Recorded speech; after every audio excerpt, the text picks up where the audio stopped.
I want to thank you very much, Dr. Mulqueen. That was very interesting, and I think was a good cap to the main part of the morning here.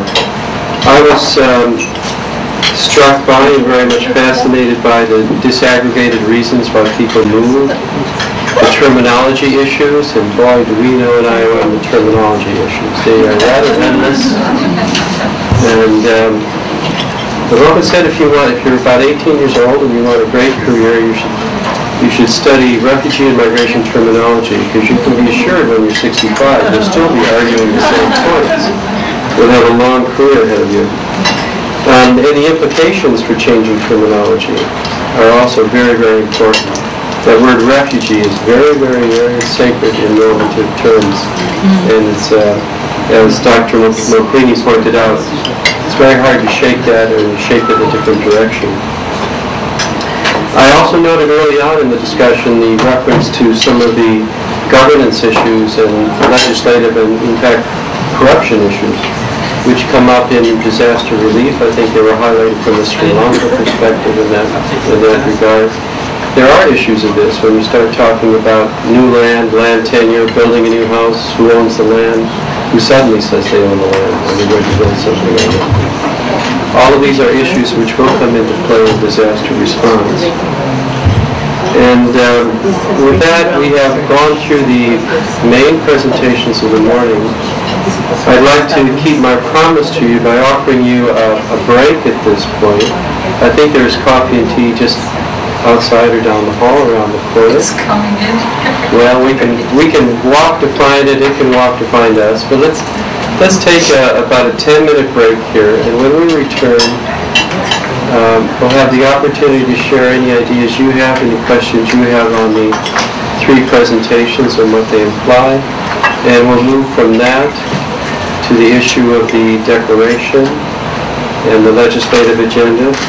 And let me now close the morning without thanking also Kate Owen here, who on top of all other duties has become our resident mouse. Thank you very much, Kate. So we will take about a 10-minute break and return here. Thank you.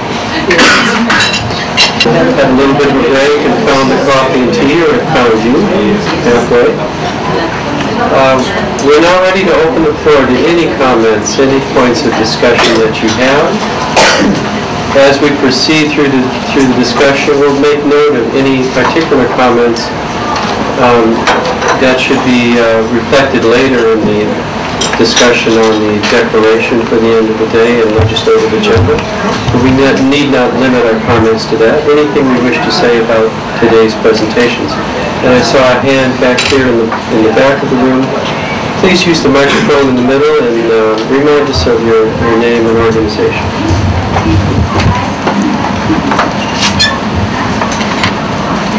Just a reminder, I'm kind of shy. I am Rahel Nugi from the Special Unit for South-South Corporation, UNDP, New York. Basically, we are intergovernmental in terms of operations, and we support the Secretary General for the issues of South-South Corporation. We do facilitation, coordination, and advocacy activities. On the policy activities, we provide the Secretary General's report on the issue of South-South and the state of South-South Corporation. And we also serve as the Secretary to the High-Level Committee on South-South Corporation. On the knowledge sharing and advocacy, we provide the Web of Information for Development. And we also will launch the Global South Development Academy and the Global South Development Expo and Forum in December.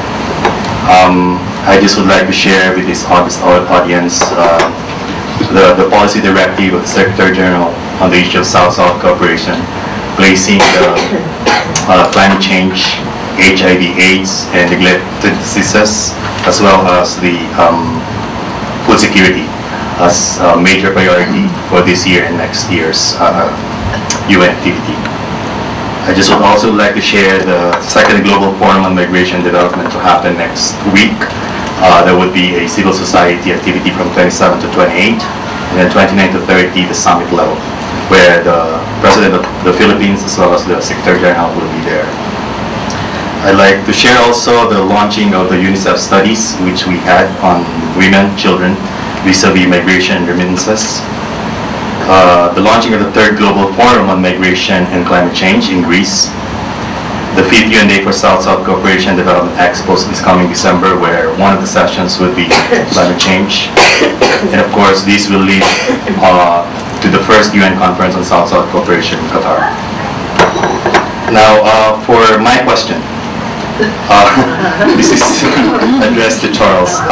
What is the extent of the IOM's contribution to the database being developed by the UN Development Department of Economic and Social Affairs on migration?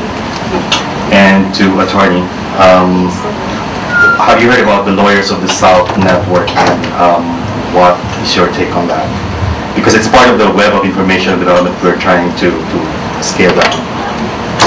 We also have, in terms of issue of women, we also have launched the 10 million women online by 2010. And we also have the roster of Southern experts on various issues. Thank you. Thank you very much. And those are very good reminders, particularly about the Global Forum for Migration and Development, which will completely occupy Manila starting about Sunday or Monday with, as counted yesterday, about 700 participants from about 160 countries, I think, in the current list of those who are confirmed, and it's coming up every day. It's going to be a very big event. As mentioned, Secretary Ban Ki-moon will be here for that event. As far as IOM's participation, we're a standing member of the ECOSOC and the Economic and Social Council, and we participate in all of its activities, including any database or other resourcing activities through our representation office in New York, which is there strictly for IOM and UN relations. As far as the, in addition to that, though, in addition to what's going into that database, IOM holds a separate database, particularly on migration legislation and on migration terminology, which is accessible from our own website. So if you have questions about how this looks in law in some other countries, you could go to the IOM website for that International Migration Law database. We will also find, again, also a compendium of migration terminology, because it does get tricky between displaced people, refugees, migrants, and so forth. I hope that's sufficient enough. I don't know the additional inputs we're giving to the database other than that. Well, I just would like to inquire on that, because we've been doing a lot of things in all various conferences and forums, and issues, challenges, problems are always being the concern. Unfortunately, there's so much to offer in terms of solutions, and that is why we would like to inject in the Manila Declaration the possibility of placing the South-South cooperation solutions there, more than just articulating the issues and concerns that we set to everyone, particularly in this forum. Thank you very much. Don't go away. I won't. I actually haven't heard of the South-South Lawyers Network. I'd love to. Tell me more. It sounds interesting. Concept is lawyers from the South working together to... Right. More than just interesting, actually, it's very substantive in terms of really helping poor people down the downscale level. It's basically a parallel network of doctors of the South, which initiated by the Cuban government. And we are trying to capture as much lawyers as possible and make them productive.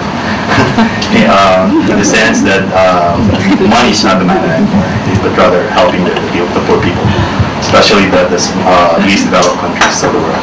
When was it established? Which one?